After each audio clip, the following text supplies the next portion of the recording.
काफ़ी मैं हूँ बिलाल लतीफ़ और आप मेरा चैनल देख रहे हैं बिलाल लतीफ़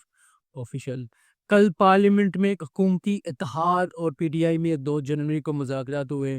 वो जो मुज़ाकरात थे बगैर मेरे ख़्याल से कोई नतीजा दिए अपने इख्तिताम को पहुँच गए। हुकूमत में और जो पीटीआई में अपोज़िशन में जो मुज़ाकरात हुए, पीटीआई ने जो मुज़ाकरात के सामने कल चार्टर ऑफ डिमांड पेश करने थे, तो पीटीआई ने ये कह के माज़रत कर ली कि हम ये जो मुज़ाकरात हैं हम रिटन लिख के उस वक़्त देंगे जब हम बानी पीटीआई से मज़ीद बातचीत कर लेंगे, बल्कि मज़ीद मुशावरत करना चाहते हैं। बल्कि उन्होंने जो डिमांड्स की 2 अपनी वही जो रिपीट करते आ रहे हैं पीछे से, फिर कल वही 2 डिमांड्स रिपीट की कि हमारे असीरान को पीटीआई के जो कैदी हैं उनको रिहा किया जाए, बल्कि जो उन पे केसेस हैं वो मज़ीद केसेस ना बनाए जाए या उनकी ज़मानतों पे की राह में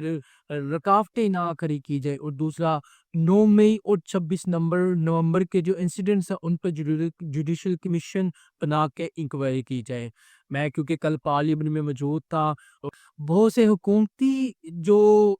इत्तेहाद के रहनुमा उनसे भी बातचीत हुई, मुलाकात हुई और इसी तरह पीटीआई के अहम रहनुमा से मुलाकात हुई, बैरिस्टर गौहर से मुलाकात हुई। बल्कि बैरिस्टर गौहर से पूछा गया कि बल्कि मैंने भी पूछा कि सर मुज़ाकरात को लेके आप कितने मुतमईन हैं? वो हमें मुज़ाकरात पे काफ़ी पॉज़िटिव नज़र आए। नहीं रहे इंशाल्लाह। अली मियां जिंदापुर साहब का कहना है कि अगर हमारे मुज़ाकरात या मुतालबात हमें नहीं माने जाते जो 2 पेश कर रही है पीटीआई, तो हम तहरीक चलाएँगे। क्या पीटीआई ने कोई सेकंड ऑप्शन पे भी गौर किया हुआ है? देखिए, पहला तो सेकंड अभी बेसिक पॉलिटिकल पार्टी सारे ऑप्शंस ऑन द टेबल रहते हैं और वो सही पर मारे होंगे, लेकिन पहली बात ये उम्मीद है इंशाल्लाह ताला मुज़ाकरात है कामयाब। पिछला जो कल पार्लियामेंट का माहौल था वो काफी खुशगवार था और स्पेशली दोपहर 1 बजे एक ऐसी डेवलपमेंट हुई जिसने तमाम जो पार्लियामेंट का माहौल था उसको मजीद खुशगवार कर दिया। वो था 9 मई में सलाह पाने वाले पीटीआई के 19 जो कारकुनान हैं उनकी मर्सी पटिशन को एक्सेप्ट होना, उनका कबूल होना और उनकी रिहाई थी, जो जिसने पार्लियामेंट के जो माहौल था उसको मजीद खुशगवार कर दिया। मगर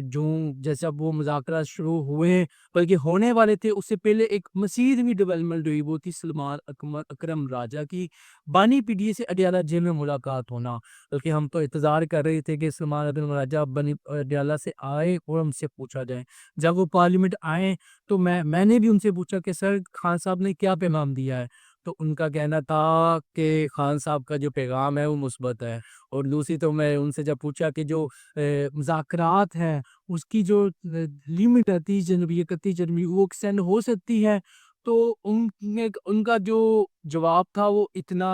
स्ट्रेट फॉरवर्ड नहीं था, उसमें इतनी क्लैरिटी नज़र नहीं आ रही थी, बल्कि उनका जो रवैया था वो खासा जारहाना नज़र आ रहा था। पता हैं जो हमारे मिसिंग लोग हैं 24 नवंबर के, उनके लिए हम इंसाफ मांगेंगे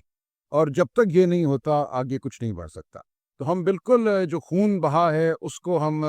भूलने नहीं देंगे किसी को। तो यहाँ से बात शुरू होगी, फिर देखते हैं बात। 30 जनवरी आखिरी तारीख है, 30 जनवरी से बढ़ नहीं सकता कि आपने अल्टीमेटम दिया है कि जो स्ट्रीम लिमिट है वो 30 जनवरी है, 31 जनवरी है। सलमान पता चल रहा था कि वो खान साहब से मिलके आ रहे हैं, क्योंकि वो जब आए उनका ये कहना था पता है 60 अफराद हमारे साथ 9 मई पे ज्यादती हुई, हमारे साथ 26 नवंबर पे ज्यादती हुई, उनका थोड़ा रवैया जारहाना था। तो मुझे इस तरह सा फील भी हो रहा था कि लगता है कि कोई ये जो खुशगवार माहौल बनाया गया, शायद ये मजीद खुशगवार अब ना रहे। वही हुआ जब मुज़ाकरात शुरू हुए, तो उन्हें पता चलना शुरू हुआ कि पीटीआई हिचकिचाहट का शिकार नज़र आ रही है अपनी जो चार्टर ऑफ डिमांड्स हैं उनको लीक कर देने के, और मज़ीद मोहलत माँग रही है इमरान खान से मुशावरत की, जो ताकि वो इस पर मुज़ाकरात को आगे बढ़ाए। तो ये अनएक्सपेक्टेड था, क्योंकि एक आगे माहौल क्रिएट किया गया था हुकूमती इत्तेहाद या एस्टेब्लिशमेंट की तरफ से मुज़ाकरात को आगे बढ़ाने के लिए। मगर जो पीटीआई थी वो कुछ और सोच रही थी मेरे ख्याल से। वो क्या वजूहत हो सकती है इन मुज़ाकरात को डिले करने की, क्योंकि हालाँकि पीटीआई को तो जल्दी करनी चाहिए थी, क्योंकि इमरान खान साहब तो 31 जनवरी डेडलाइन दे चुके हुए हैं मुज़ाकरात की। तो पीटीआई अगर ऐसे डिले करेगी तो हुकूमती इत्तेहाद के पास जस्टिफिकेशन तो होगी कि आपने ही इस मामले को लटकाए रखा, इसलिए हम आपके डिमांड्स 31 जनवरी तक इम्प्लीमेंट या उनको फुलफिल नहीं कर सकते हैं। तो हम अब इसकी तरफ आते हैं कि पीटीआई ने क्यों जो अपनी डिमांड्स लीक करना दी। اس میں میرے خیال سے جو سب سے اہم وجہ جو مجھے لگتی ہے 6 جنوری سوموار کے دن آنے والا جو ایک بڑا ڈیسیجن ہے وہ ہے القادر ٹرسٹ کا 190 ملین پاؤنڈ کا کیس، جو کہ حکومتی اتحاد بلکہ پی ڈی اے کے خود رہنما جو مرکزی قیادت ہے وہ اس چیز پہ ہمیں 100% شور لگاتی ہے جب ان سے بات کی جائے کہ عمران خان کو اس پہ سزا ہو جائے گی۔ پی ڈی اے کا میرے خیال سے خیال تھا کہ اگر ہم آج اس چارٹر آف ڈیمانڈز پیش کر دیتے ہیں تو 6 جنوری کو آنے والا ڈیسیجن ہے عمران خان کے خلاف آئے گا، تو اس میں ہم مذاکرات میں تھوڑا سا بیک فٹ پہ نظر آئیں گے۔ ہماری ڈیمانڈ ان کے پاس موجود ہوگی، ہم مزید ان کے ساتھ ڈیمانڈ انکلوڈ نہیں کر سکتے یا مزید ان کے ساتھ بات چیت نہیں کر سکتے اس چیزوں پر۔ تو جب وہ آ جائے گا فیصلہ 6 جنوری کا اگر عمران خان کے خلاف آتا ہے تو پھر دوبارہ سے پی ڈی اے کی قیادت مشاورت کرے گی کہ اب ڈیمانڈس کو پیش کرنا ہے، اب مذاکرات کو آگے لے کے جانا ہے، کیونکہ کہا جا رہا ہے کہ اگر عمران خان کے حق میں وہ نہیں آتا، اگر 6 جنوری کا جو ڈیسیجن ہے جو بلکہ جو نہیں آتا ہوا نظر آ رہا، تو جو پی ٹی آئی ہے وہ مذاکرات سے نکل بھی سکتی ہے یا مذاکرات پہ وہ زیادہ سخت موقف پیش کر سکتی ہے۔ اور یہ ایک وجہ تو تھی اور میرے خیال سے ایک دوسری اہم وجہ جو ہے وہ بشرا بی بی کا اور پسپدہ لوگوں کا، موجود لوگوں کا آپس میں رابطہ ہے، آپس میں اپنے، کیونکہ ایک مذاکرات ہمیں نظر آ رہے ہیں پبلکلی اور کہیں نہ کہیں دور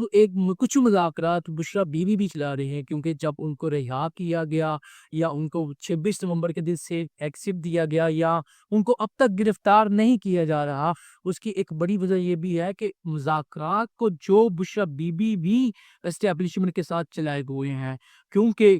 جو دوسری لیڈرشپ ہے نہ تو عمران خان ان پر اعتماد کرنے کو تیار ہے اور نہ ہی اسٹیبلشمنٹ اس پوزیشن میں یا سمجھتی ہے کہ جو یہ لیڈرشپ ہے اگر وہ سیکنڈری لیڈرشپ ہے، جو سیکنڈ ٹائر کی لیڈرشپ ہے جس میں علی مین گنڈا پور بھی شامل ہے، اگر وہ کوئی کمٹمنٹ کرتے ہیں ان کو نہیں لگتا کہ خان صاحب اس کو پورا کر سکتے ہیں، کیونکہ بشرا بی بی کا خان صاحب پر انفلوئنس ہے۔ اگر کوئی خان صاحب بشرا بی بی کے تھرو وہ کچھ کمٹمنٹ کرتے ہیں تو وہ کسی نہ کسی طرح معتبر ہوگی، قابل اعتماد ہوگی۔ اور ساتھ ہی یہ بھی میں بلکہ کہہ سکتا ہوں کہ پی ٹی آئی 26 نومبر کے ان وقت ٹائم کو گزارنا چاہ رہی ہے، ان کا خیال ہے 26 نومبر سے لے کے اب تک جتنا ٹائم گزر جائے وہ ہمیں دوبارہ سے جو اپنی موومنٹ ہے اس کو پھر سے ایک انرجیٹک کرنے کے لیے ہمیں ٹائم ریکوائر ہے، کیونکہ جو 26 نومبر کا سیٹ بیک ہے ابھی تک نظر آ رہا ہے کہ پی ڈی اے کہیں نہ کہیں 26 نومبر پر ہی کری ہے، 26 نومبر کے واقعے کو نہیں ڈیفینڈ کر پا رہی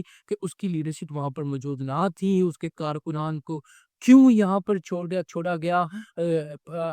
اسٹیبلشمنٹ کی یا حکومت کی مار کھانے کے لیے۔ اور پی ڈی اے ویسے بھی چاہتی ہے کہ جو پریزیڈنٹ ٹرمپ ہے جنہوں نے 20 جنوری کو خلف اٹھانا ہے، ممکن ہے کہ ہمیں وہاں سے بھی پی ٹی آئی کوئی پریشر کریٹ کر کے حکومت پر کچھ فیور لے سکے، کیونکہ جو پریزیڈنٹ ٹرمپ کی ساری جو ہمیں کمپین ہے جو پاکستانیوں نے وہاں پر چلائی، بالکل واضح ہے کہ جو وہاں پر پاکستانی کمیونٹی ہے ان کی اور ٹرمپ کے درمیان ایک نیگوشیشن یا ایک سیٹلمنٹ نظر آئی ہے کہ ہم آپ کو ووٹ دیں گے، ہم آپ کو فیور کریں گے یا ہم آپ کے الیکشن کو فنڈنگ کریں گے، بدلے میں آپ پاکستان میں جو بانی P T I Imran Khan کے لیے آواز اٹھائیں گے یا ان کے لیے انٹرمینشن کریں گے۔ یہ واضح طور پر نظر آ رہا ہے، اسپیشلی رچرڈ گرنیل دیکھے جائے جو پریزیڈنٹ ٹرمپ کی حکومت میں ایک اہم رکن کے طور پر سامنے آنے والا ہے، اس کے ٹویٹس کو دیکھا جائے تو نظر آتا ہے کہ جو پریزیڈنٹ ٹرمپ ہے اس کی انتظامیہ عمران خان کو لے کے سیریس ہے، تو اگر خان صاحب باہر آ جاتے ہیں تو وہ کیسے ان کو کنٹرول کر سکتے ہیں؟ پہلے تو یہ بھی کہا جا رہا ہے کہ ان کو پیشکش کی جا رہی ہے کہ وہ پاکستان سے باہر چلے جائیں، جس کو انہوں نے مکمل طور پر ریجیکٹ کیا، اور ان کو کہا جا رہا ہے کہ آپ بنی گالا چلا جائیں، مگر آپ گارنٹی آپ کی کون دے گا کہ آپ بنی گالا میں خاموش رہیں گے؟ کیونکہ خان صاحب تو پٹیالہ جیل میں ہمیں آرام سے بیٹھ کر یا چپ خاموش نظر نہیں آ رہے، تو وہ بینی پی ٹی آئی اگر وہ بنی گالا چلے جاتے ہیں تو ان کو وہاں پر کون گارنٹی دے سکتا ہے؟ ایک کہہ سکتے ہیں ٹرف ڈیفیسٹ ہے، اسی جو ٹرف ڈیفیسٹ ہے اس کو ختم کرنے کے لیے